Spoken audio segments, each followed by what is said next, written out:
इतनी गिरी हुई लड़की निकली वो मैं सोच भी नहीं सकती। एक बात मेरी याद रखना, इस घर में मैं तुम्हें नहीं टिकने दूंगी।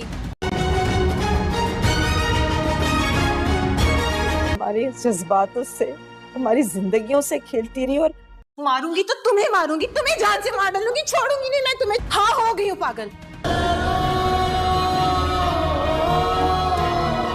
मिला तो तुम्हें जान से जरूर मारूंगी,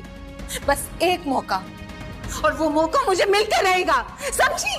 ड्रामा सीरियल दो किनारे के आने वाले एपिसोड में आप लोग देखेंगे दुरेशेवार को आकर पूरी तरह से एहसास हो चुका है कि उसने वाकई वलिद के साथ गलत किया। इस बार वो चाहती है कि वो वलिद के साथ अपनी नई जिंदगी का आगाज करे। जो कुछ पास्ट में उससे वलिद के साथ गलतियां हुई हैं और जितना दिल उसने वलिद का दुखाया है, अब उन सारी गलतियों का वो इस बार वलिद के साथ अजाला करना चाहती है। वलिद को हासिल करने के लिए उसने वलिद के लिए बहुत अच्छे अच्छे इंतजाम करवाए। वलिद के जितने भी पसंद के खाने थे उसने वो सारे बनवाकर और वलिद के लिए एक अच्छी सी दावत का इंतजाम किया। लेकिन वलिद के जमीर ने इस बात की इजाजत बिल्कुल भी नहीं दी कि आज जो कुछ दुरेशेवार ने उसके लिए किया है वलिद उसकी खुशी में राजी हो जाए। दुरेशेवार की तरफ से वलिद को जितनी भी तकलीफें मिली, वलिद को वो सारी तकलीफें उस वक्त याद थी और दुरेशेवार के कितने इसरार करने पर वलिद का दिल दुरेशेवार की तरफ नहीं देखा और वलिद ने अपनी तकलीफों के साथ साथ अपनी बेटी दुआ को याद किया और उस वक्त उसे मावरा की भी याद आई। इन सारी बातों को सोचने के बाद वलिद ने दुरेशेवार से सवाल किया कि आखिर तुमने मुझे यहाँ पर क्यों बुलाया है। दुरेशेवार ने अपनी तरफ से पूरी कोशिश की कि वलिद उसकी जिंदगी में लौट आए, लेकिन वलिद ने जो कुछ भी सोचा था उस पर उसने अमल किया। उसने दुरेशेवार को खुश करने के लिए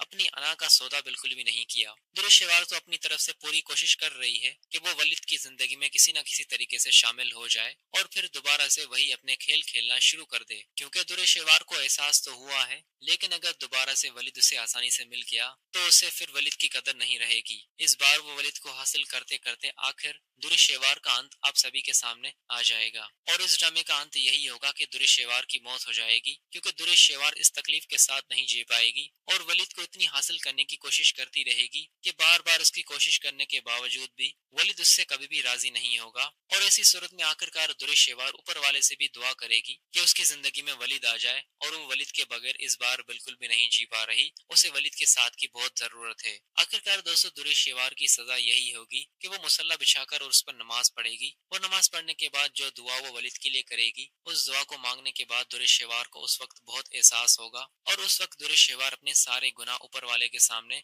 माफी मांगकर अपने सारे गुनाहों का कफारा कर लेगी और बिल आखिर दुरेशेवार को भी इस बात का अंदाजा हो जाएगा कि वो जितनी भी कोशिशें कर ले वलिद उसकी जिंदगी में कभी भी वापस नहीं लौटेगा। और आखिरकार दोस्तों दुरेशेवार अपनी जिंदगी की सारी गलतियों की अजाला करने के बाद आखिर उसकी वहीं पर दुआ मांगते मांगते ही मौत हो जाएगी, क्योंकि दुरेशेवार अब ये सदमा बर्दाश्त नहीं कर पाएगी कि वलिद उसकी जिंदगी में आखिर वापस क्यों नहीं आ रहा। और ये बात सोच सोचकर दुरेशेवार काफी परेशान हो जाएगी और बिल आखिर वो ऊपर वाले के सामने अपना सर झुका देगी और ऊपर वाले के सामने अपने सारे गिले शिकवे दूर करेगी, क्योंकि वलिद ने उसे माफ तो कर दिया है लेकिन वो चाहती है कि उसकी माफी के साथ साथ वलिद मेरी जिंदगी में भी लौट आए। लेकिन अब दोस्तों ये सब कुछ मुमकिन नहीं होगा, क्योंकि वलिद सब कुछ कर सकता है, मावरा को कभी भी धोखा नहीं दे सकता और कभी भी दुरेशेवार को अपनी जिंदगी में दोबारा से शामिल नहीं करेगा और यही सबसे बड़ी सजा होगी दुरेशेवार के लिए।